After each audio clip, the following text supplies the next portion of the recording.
기도하겠습니다. 하나님 아버지, 예수님이 비유로 말씀하시다가 이제 비유로 말씀하지 않겠다고 하신 말씀을 전하려고 합니다. 또한 예수님은 우리에게 평안과 담대함과 용기를 주시려고 설명해 오신 것을 발견하게 됩니다. 우리 안에 예수님의 비유로 말씀했나? 왜 우리는 직접적인 소리를 들을 수 없을까?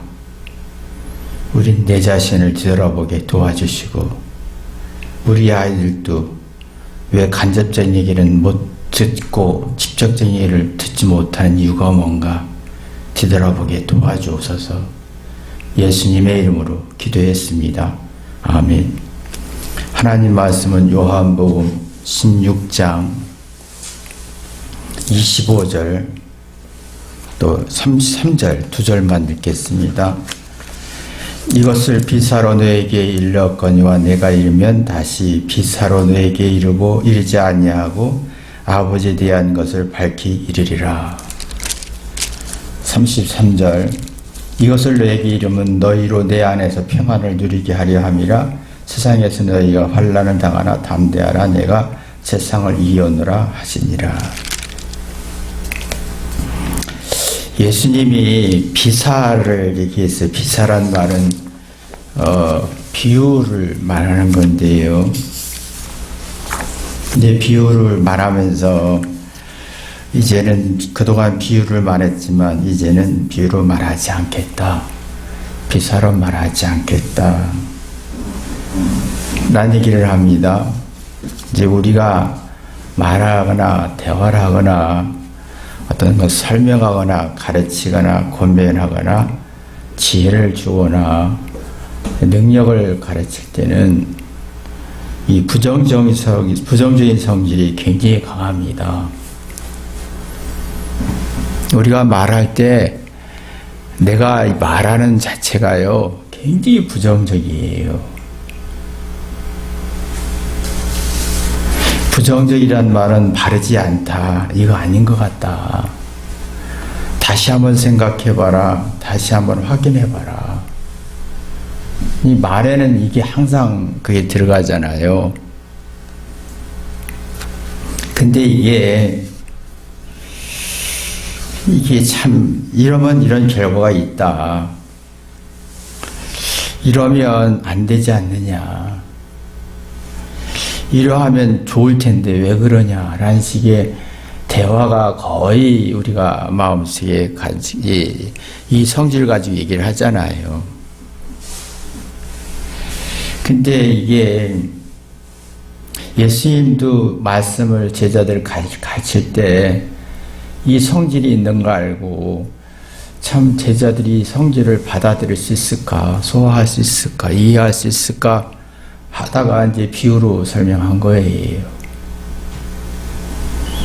근데 이제 이게 우리가 말할 때 긍정적인 소리는 거의 없습니다. 거의 이러면 이럴 텐데, 이러면 이럴 텐데, 이건 아닌 것 같은데 라는 말을 할 때 굉장히 부정적입니다. 근데 이게 하나님이 우리에게 왜 이렇게 부정적인 말을 하게 했느냐 이거예요. 부정 성질로 말하게 했느냐. 사람에게는 연약한 존재이기 때문에 부정적인 소리를 들을 수가 없어요. 그래서 대화가 피곤하고 대화가 부담스럽고. 근데 하나님이 이 부정적이고 연약한 그를 만드신 이유는 이 연약하고 불완전한 부정적인 성질이 하나님의 생명인 생기를 불어넣었어요. 근데 이게 생기가 살아나면 이 부정적인 성질이 어마어마한 능력이 되는 거예요. 선악과라는 건 여러분 따먹지 말란 말은 존중이란 말이잖아요. 존중은 잘못을 회개하고 깨달아라. 그래서 부정적인 성질에서 긍정적으로 전환해라 라는 거거든요. 그러면 왜 이렇게 일부러 이렇게 만드셨냐? 이렇게 내 안에 작동이 되어야 자기의 어떤 자존감을 가질 수가 있기 때문에 자기 존재감을 가질 수가 있는 거거든요. 그래서 예수님이 이 부정적인 성질이지만 사랑으로 되돌아보게 되면 왜 이 말이 이게 왜 그랬을까? 왜 엄마가 선생님이 왜 이걸 다시 생각해 보았을까? 생각하면 이게 깨닫고 고민하고 생각하게 하고 그 지혜와 통찰력으로 만들다 보면 오해와 갈등과 의심이 부정적인 성질은 사라지고 긍정적인 성질로 이게 변하는 거예요. 이게 이제 그래서 생명이다. 생명이다. 근데 이 대화 속에는 이는 변화가 일어나야 되는데 우리는 예수님을 보니까 제자들을 보니까 이게 이 제자들은 아직 내가 말했을 때 이 사람들은 회개하고 깨달아서 긍정적인 성질을 바꿀 능력이 없기 때문에 비유로 간접적인 얘기를 하면서 한번 부정적인 성질을 좀 공간을 이렇게 덜 느끼게 하고 생각하는 공간을 주기 위한 것이었지요. 그게 이게 우리 마음속이에요. 저도 참 말을 할 때, 성경 공부할 때 사람들이 얘기를 하잖아요. 그러면 내가 말하면 상대는 긍정적으로 받을 거라고 생각하잖아요. 내가 말하면 내 아내는 긍정적으로 인식할 거야. 내 남편은 긍정적으로 인식할 거야. 내 자녀는 긍정적으로 인식할 거야. 라는 게 참 위험한 판단이라는 걸 느끼게 돼요. 저는 그래서 성경 공부하거나 설교할 때 이러면 사람들이 깨닫겠지, 회개하겠지 했더니 그게 거의 어렵더라는 걸 느꼈어요. 저도 지난 얘기에 내가 이런 설명하면 올바른 말했으니까 이게 제대로 이해했겠지. 아니, 굉장히 부정적으로 반항적, 저항적으로 얘기하는 걸 봐요. 이게 우월하고 똑똑하니까 저 사람이 내가 말하면 긍정적으로 이해했겠지. 아니, 이런 사람은 더 심하게 부정적으로 반응해요. 그러니까 이게 이렇게 반응하니까 네가 뭔데? 라고. 아버지가 뭔데요? 서로가 그렇잖아요. 네가 뭔데? 자존심으로 반응하니까 부정에 부정으로 또 계속 반복되는. 그러니까 이게 참 딜레마잖아요. 이게 그래서 예수님 보니까 제자들의 상태를 보니 뭔가 이게 내가 설명해도 제자들은 부정적으로 반응하고 올바로 이해할 수가 없다는 걸 알고 비유로 설명했어요. 근데 이제는 내가 비유로 설명하지 않겠다라고 하는 거예요. 이게 참 예수님도요, 제자들과 처음 만났을 때 사랑의 관계가 아니잖아요. 서로 좀 좋은 분 같다. 겸손한 것 같다. 그렇지만 서로가 존중하는 관계가 아니기 때문에 회개가 안 되는 거예요. 그래서 이게 그래서 예수님이 내가 말한 대로 이 사람들이 어떻게 반응할지 파악을 하니까 간접적으로 비유로 설명할 수밖에 없었던 거지요. 그러니까 이게 우리가 보면 내가 내 아내에게 말했으니까, 내가 내 남편에게 말했으니까, 내가 자녀에게 말했으니까 이렇게 쉽게 판단할 수 있는 게 위험하다는 거죠. 서로가 선호의 관계, 회개의 관계에 되느냐라는 거예요. 내가 얘기했을 때 굉장히 부정적인데 거의 우리가 서로 대화 내용 자체는 부정적이에요. 이러면 이럴 텐데 왜? 이렇게 맛있는데 왜 안 먹어? 근데 이게 사랑과 존중 속에서 얼만큼 상대의 말을 받아들일 수 있는 힘이 있느냐라는 거예요. 근데 제자들은 그게 안 돼 있다는 거죠. 제가 이제 얼마 전에 어느 분하고 얘기하다가 대화 속에서 사람의 이제 생각을 전달하는데 말로 전달하는 게 30%고 마음으로 전달하는 게 70%래요. 우리가 예를 들어서 마음으로 전달할 수 있는 힘이 얼마나 있을까? 상대를 부정적인 성질이 아니라 긍정적인 성질로 전환하게 할 수 있는 마음이 우리 내 마음에서 시작되거든요. 말하는 사람의 마음에부터 시작해요.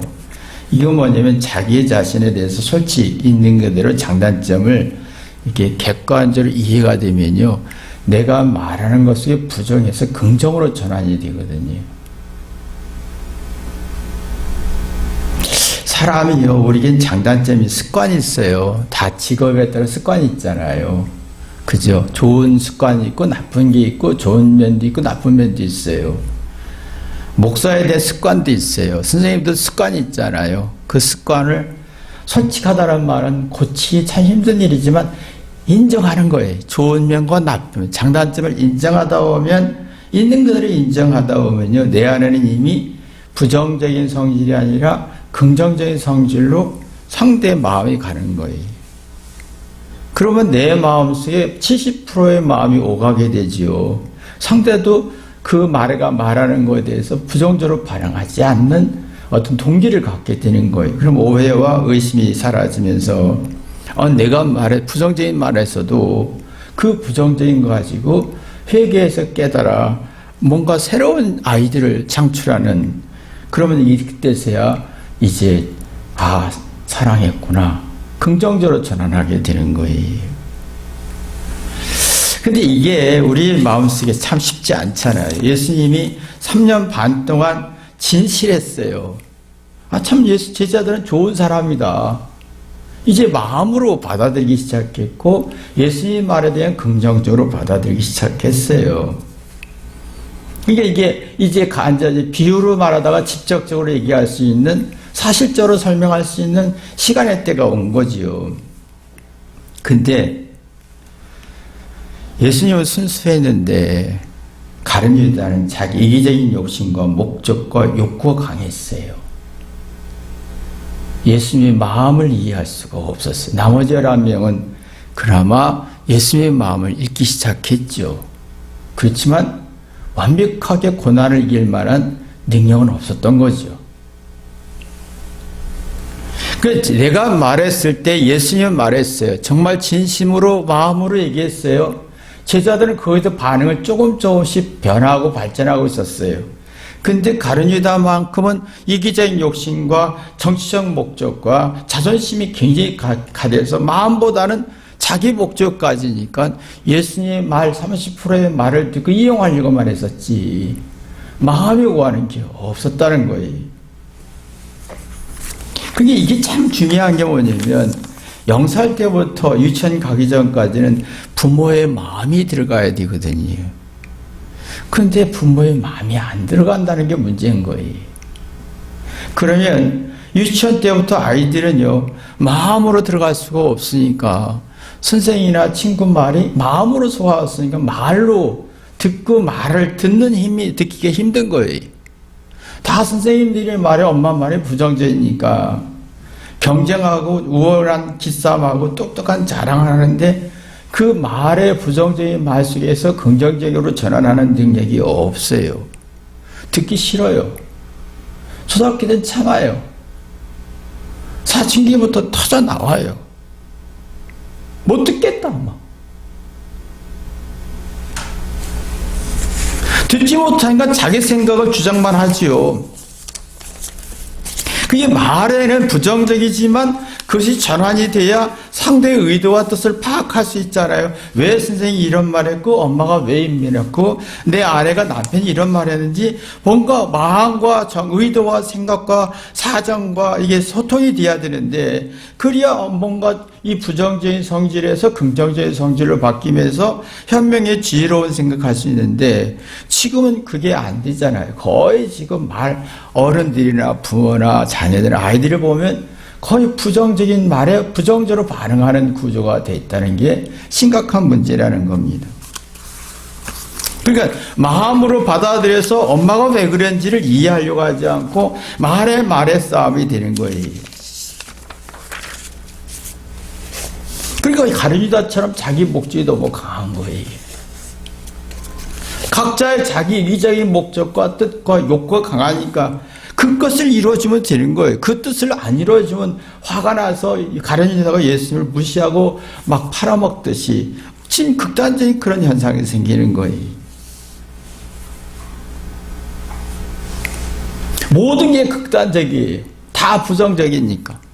상대의 말을, 부정적인 말을 내가 긍정으로 전환할 능력이 없어요. 예수님은 이 제자들을 아시고 이제 이것을 이제 3년 반 동안 이 고민한 거예요. 어떻게 해야 그 마음에서 내가 말할 때 부정이 아니라 긍정으로 소화할 수 있을까? 이게 사실은 이 아기 때부터 부모와 자녀 관계가 돼야 되고 결혼할 때부터 시작이 처음 만나면 다 부정적이잖아요. 이 사람이 정말 믿을 만한 사람인가? 여자들은 이 사람을 만나면 이 사람의 자녀를 낳아서 자녀를 책임질 수 있는 사람이 있는가? 그럼 또 남자들은 뭐지? 내가 내 자녀를 낳으면 이 여자가 희생하고 자녀를 잘 키울 수 있는 모든 사람인가? 굉장히 의심과 부정적인 속에서의 시작이잖아요. 근데 여기에서 4, 5년 동안은 여기서 부정에서 긍정으로 전환하는 관계가 만들어져야 되는데 그러면 마음으로 말했을 때 마음으로 받고 서로 같이는 건데 이게 안 되기 때문에 그것이 결국은 자녀들에게 고통이 되는 거지. 그리고 이게 안 되면 마음이 열리지 않아요. 서로가 마음을 닫고 얘기하잖아요. 서로가 마음을 닫고 대화를 하잖아요. 마음을 닫고 말을 하잖아요. 공감하고 이해하고 동질감 가질 능력이 없어요. 다 가룟 유다처럼 자기 목적이 너무 강해요, 서로가. 그러니까 이게 비유로 간접적으로 설명해도 설명이 안 되는 거예요. 거기다 지금은 이 인터넷이란 정보, 핸드폰 이런 정보기관에서도 사실은 이게 뭐 지식과 정보는 오가는데 마음이 오가지는 않아요. 그러니까 정보와 지식을 쓸 수가 없어요. 이러면 돈 벌 것 같고 이러면 돈 벌 것 같고 이러면 뭐 부동산에서 돈 벌 거 이러면 한데 마음의 능력이 없으니까 정보의 깊은 내면에 이치와 원리가 약하니까 아무리 현실적으로 해도 터득할 수가 없어요.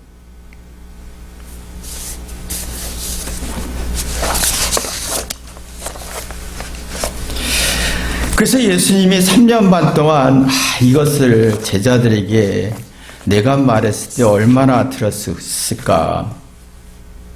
비유로 설명하고 간접적으로 설명하면서 예수님이 진실한 마음, 진솔한 마음으로 솔직한 마음으로 내가 희생하고 고통을 당하는 걸 각오하고 그거 두렵지 않고 얘기를 한 거예요.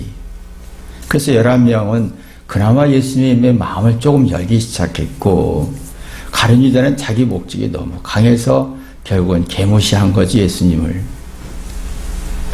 그 우리가 지금은 참 가슴 아픈 게 똑똑하고 우월한 만큼 정말 말이 마음으로 오가는 능력이 없다는 거예요. 그러면 자기 잘못에 대한 체감 능력이 떨어지면서 스트레스가 많아지고 스스로 자각하고 스스로 생각하고 스스로 판단하는 능력이 없어요. 지금 이게 또 심각한 게 뭐냐면 여러분이 이게 마음의 마음으로 오가는 대화를 영상부터 하면 스스로 자기가 학원을 선택할 수 있고 결정할 수 있고 판단할 수가 있어요. 그런데 지금은 그게 안 되니까 이기적인 가룟 유다의 목처럼 자기 목적이 강하니까 학원 가고 학교 가고 대학도 가고 공부 잘해서 갑니다. 근데 스스로 생각하고 판단하고 결정할 권리가 없으니까 경쟁하기 바빠요.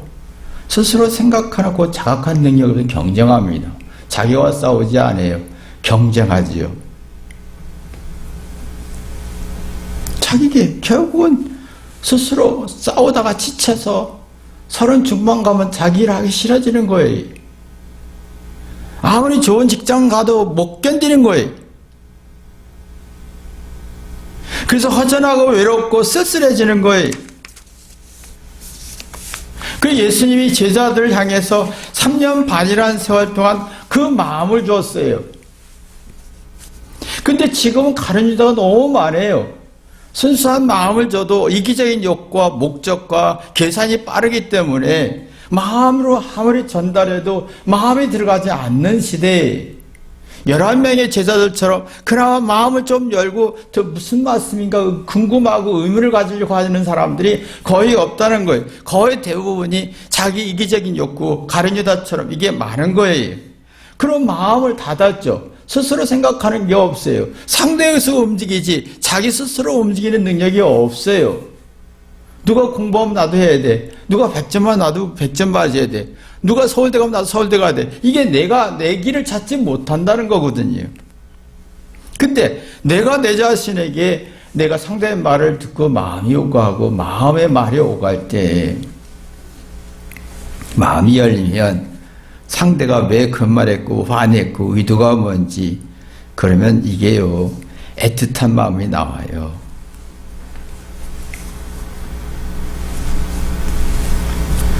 너무 사랑스럽고 미안하고 고마움이 나와요. 그러면 그 깊은 그 사람의 마음의 의도를 파악할 수가 있어요. 이게 지금 없어졌다는 거예요. 예수님이 이제 시간이 얼마 없다는 걸 아셨죠. 왜 이게 얼마 없다고 아냐면 첫째는 로마와 유대인들이 정치적 상황이 급하게 들어가고 있다는 걸 파악한 거예요. 아, 저 사람들이 나를 죽이고 싶겠구나. 정치와 사회가 불안하면 누구를 제문을 삼듯이 누구를 왕따 삼듯이 해서 예수님을 죽이기 위해서 공포정치 도구로 쓰리 가장 인기가 있고 가장 존경받는 사람을 치면 그래서 예수님이 파악한 거예요. 나를 죽이고 제자를 괴롭히겠구나. 근데 이 상황을 받아들일 수 있는 능력이 이제 서서히 좀 제자들이 마음이 열기 시작했는데 이걸 감당할 힘은 없는 거예요. 그래서 성령의 역사라는 걸 얘기한 거. 성령의 역사는 이게 마음이 조금 열리면 자기 잘못을 통해서 회개합니다. 그러니까 조금 마음이 열리면 자기 잘못을 통해서 회개해서 생각하는 공간과 능력을 키워요. 그때 이 역할이 성령의 역할인 거예요. 사랑도 똑같습니다. 공부도 똑같습니다. 내가 예수님 한 부모의 사랑을 조금이나 느끼면 공부를 내 잘못을 찾으려서 그 문제를 해결하고 싶어 해요. 사랑도 마찬가지예요. 조금 사랑했을 때 마음이 조금 열리면 내 잘못을 찾아서 뭔가 깨닫고 싶어요. 그 깨달으면 이성적인 능력이 나오죠. 그러면 그 상대의 마음에 들어가요. 마음을 받아들일 수 있는 힘이 생기는 거예요. 이게 사랑이, 이게 공부하는 태도지요.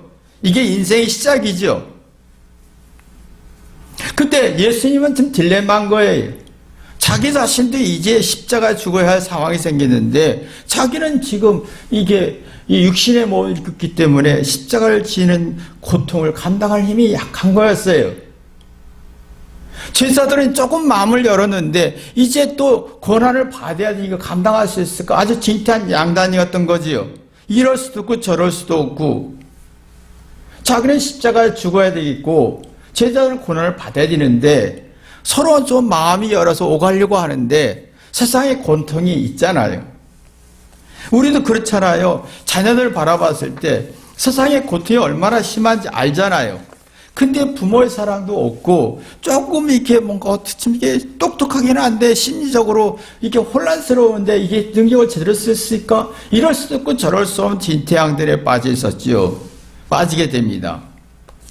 그러니까 이게 예수님 입장에서는 냉철할 수밖에 없었던 거예요. 그 냉철함이 뭐냐면 내가 죽으면 돼. 내가 이 생에서 죽어서 사랑을 더 심어줘야 되는 거야.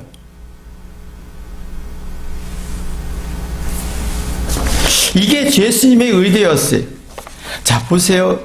참 우리가 막다른 골목 있을 때 이제 사랑을 심어주고 싶어도 가룟유다 같은 마음이라면 참 딜레마잖아요. 딜레마잖아요. 예수님 고민인 거예요. 진퇴양단인 거예요. 이걸 어떻게 해결할 거냐? 그래서 솔로몬도 사실은 그런 상황에 처했을 때마다 홀로 기도하면서 지혜를 구했어요.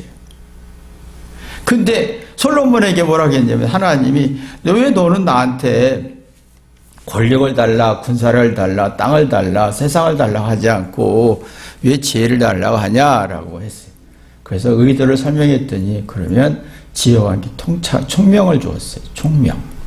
총명은요, 지금 말하면 데이터를 기억하는 거예요. 자기의 선악, 잘잘못을 데이터를 뒤돌아보고 이렇게 기억하면서 그 데이터를 자기 인생의 실패와 성공을 쓸 수 있는 능력인 거예요. 예수님 아주 냉정하고 냉철했고 내가 이게 죽어야만이 되고 그럴수록 내가 희생을 해야 되겠고 고통과 무시를 받아야 되겠다라고 생각할 때 내가 더 청명해지고 분명해지면 그 마음이 내 마음이 상대 속에 더 들어갑니다. 저는 은성을 통해서 진화를 통해서 많이 경험했던 것들이죠.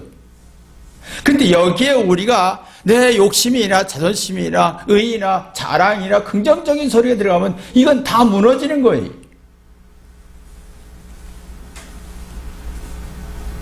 예수님 아주 냉철했어요. 내가 희생을 해서 사랑을 심어줘야겠다. 근데 사랑을 심어주는데 가련이 더 나올 수 있어요.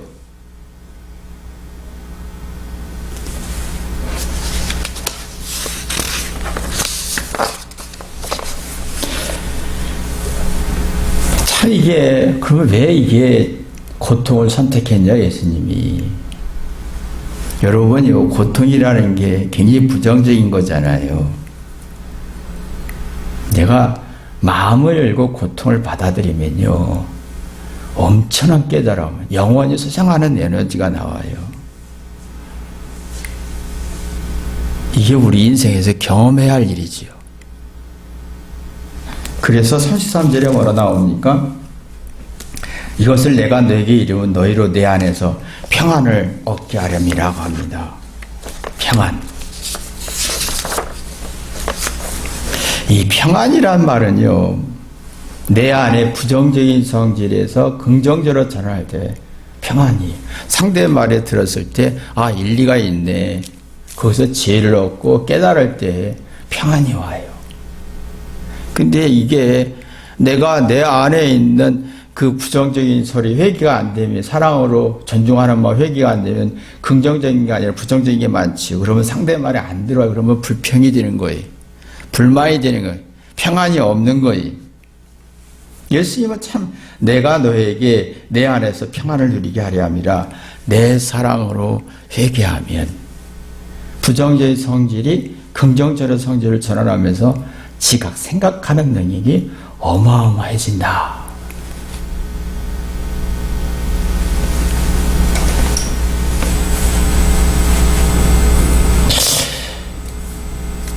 그래서 하는 말이 너희가 환난을 당하나 담대하라고 그랬어요.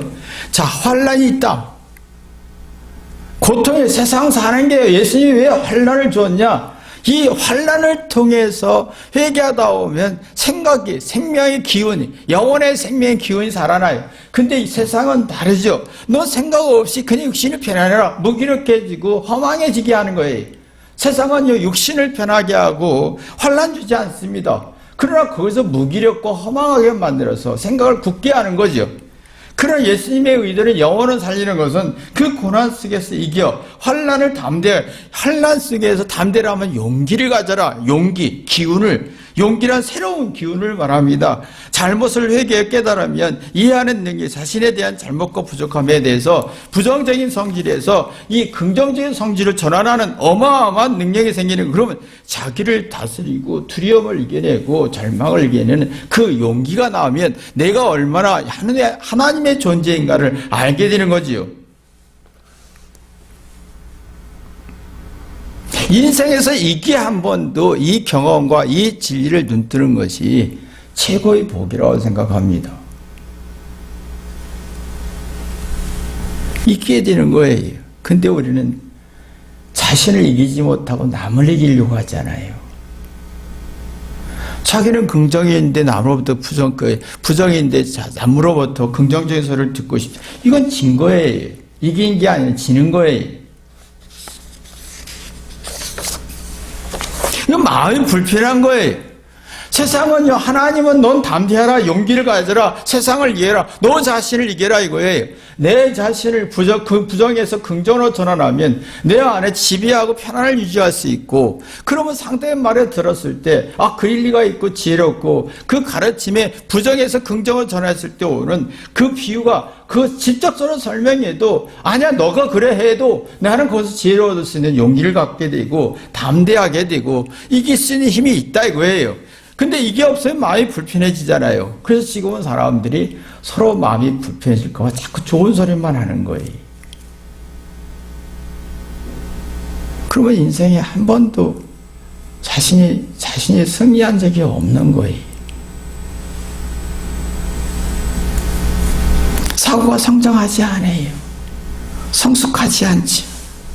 지강이 약하니까 성장이 안 되니까 압박을 받는 게 환난인 거예요. 진짜 환난은 내 안에 환난을 당하는 거예요. 부정적인 성질에 의해서 생각하는 능력이 약해지면 내가 압박을 받는 거예요.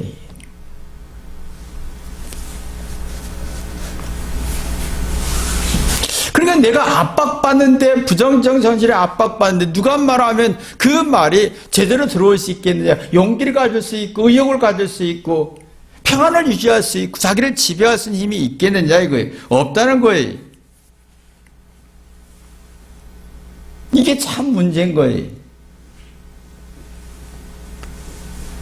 그러니까 예수님이 뭐라고 했냐면, 예수님이요, 히브리에서 이제 사도 바울이 뭐라고 했냐면, 죽기를 무수함으로 일생에 매여 종로로 타는 자들아, 모든 자들은 노아 주려 하심이라고 그랬어요. 우리가 보면 부정적인 성질이 가져서 어떤 평안도 없고 용기도 없고 담대함도 없고, 또 사람들이 말했을 때 부정으로 예민해지고 자존심으로 반응하는 사람은 죽을까봐, 무시받을까봐, 또 천대받을까봐, 아니라 할까봐, 또 이렇게 대접 못 받을까봐 평생 이 무서움의 종로로 노예가 되는 거잖아요.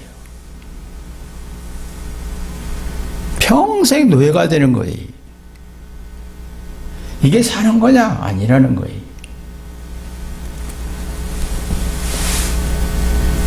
로마서 8장 37에 사도 바울이 이런 말, 그러나 이 모든 일을 우리가 사랑하신 이로 말미암아 우리가 넉넉히 이기느니라 했어요. 자, 사랑이라는 게 심어주는 게 뭐냐면, 이게 참, 그래서 내가 말했을 때 상대가 부정적으로 반응하는가 긍정적으로 반응하는가. 사랑이 있는 사람은 상대의 말을 말했을 때 부정적인 성질인데, 그 사랑으로 소화해서 깨닫다 보면 일리가 있네요, 일리가 있네요 하다 보면 내가 인생을 나를 넉넉히 이길 수 있고, 나를 이기다 보면 세상의 고난을 이겨낼 수 있는 힘이 생긴다는 거예요. 근데 이 기능이 지금 거의 안 되니까, 어떤 설명하고 간접적으로 설명하고 또 설명하고 비유로 설명하고 사실적으로 사회적 현상까지 설명해도 사람들은 안 되는 거예요.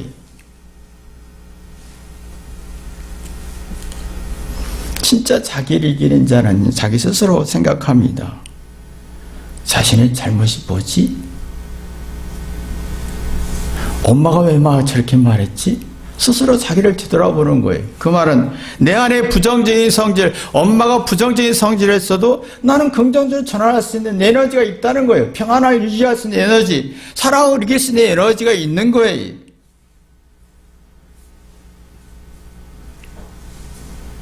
그러면 인생을 업그레이드하게 되지요. 자기 인생을 개선하고 고치고 지혜와 통찰력으로 발전하고, 맞아 사실적인 현실적인 눈이 떠지잖아요. 근데 이게 안 되면 인터넷이나 지식이나 우월한 능력 가지고 망상과 착각과 환상에 빠지게 하는 거잖아요. 이러면 돈을 벌 수 있고, 이러면 이렇게 할 수 있고, 이건 망상인 거예요. 맞는 지식이에요. 틀린 게 아니에요. 근데 내가 부정적이기 때문에, 내가 이 부정적이기 때문에 그 좋은 지식을 현실화시킬 수가 없다는 거예요. 지각력이 없으니까 그 지식 가지고 현실적으로 적응할 능력은 없는 거예요. 그럼 이러면 해요. 그러나 실제적으로는 자기의 몸에서 터득한 이치와 진리는 없는 거지요. 그러니까 사람들이 이게 자꾸요, 이게 자기가 불안해지니까 자기 똑똑함에 우월한 맹목적으로 가요. 그냥 맹목적 증정으로 갑니다. 난 잘할 수 있어. 잘할 수 있어. 난 영은 똑똑할 수 있어. 행복할 수 있어. 사랑할 수 있어. 근데 사람들의 마음에 이 생각은 뻔뻔해지는 거지. 자기 잘잘못을 분별할 수가 없어요. 이해하고 인지 능력이 떨어지니까 뻔뻔해지는 겁니다. 자기가 잘못해놓고 지금 몰라요. 잘못해놓고 자기가 잘못 없다고 생각하고 자기 세계, 나르시스 세계에 빠져서 해괴한 변명과 논리와 정의와 사랑과 행복과 이렇게 허언만 하는 겁니다. 실체는 아무것도 없어요. 실속은 아무것도, 말만 하는 거예요. 생각만 하는 거예요. 실속은 아무것도 없습니다. 삶의 의미도 없고 사랑의 의미도 없고 이런 것은요 자기가 고난을 이겨봤을 때 느껴지는 거지. 결국은 자기가 지는 거예요. 사람이요 20대는 세상의 모든 건 내 것처럼 느끼죠. 지금 10대 성균이나 현석이나 내가 이렇게 하면 다 알게 될 거라고 생각하는 생리적인 사고가 있습니다.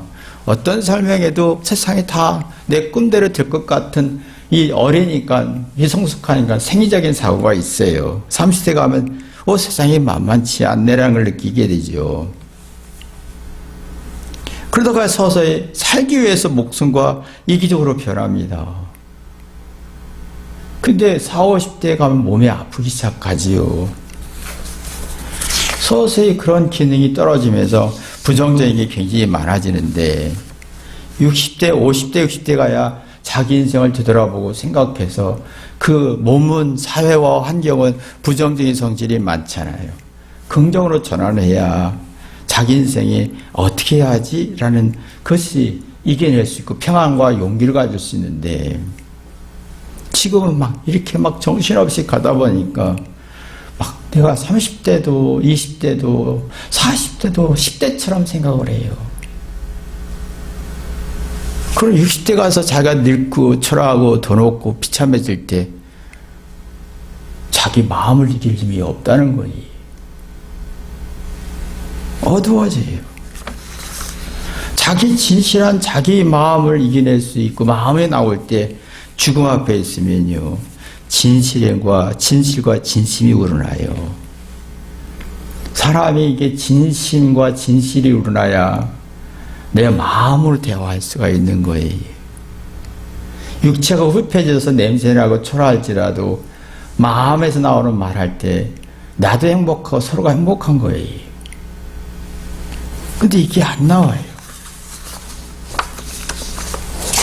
이게 안 나와요.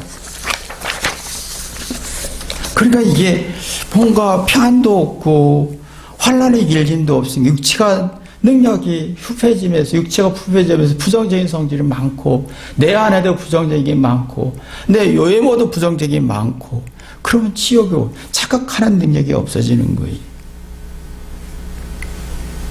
너무 비참해지는 거예요.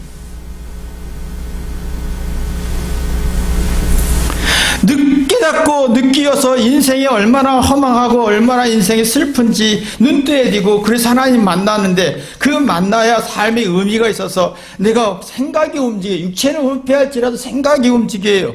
생각이 움직인다는 말은 미안한 거예요. 고마운 거예요. 긍정적인 거예요. 그럼 감동이 나와요. 행복이 나와요. 행복과 감동이 우러나게 되면 육체가 후패할지라도 속은 긍정적인 게 나오는 그럼 영원히 소생해서 하늘나라가 보이지요. 이게 평안이고 용기입니다.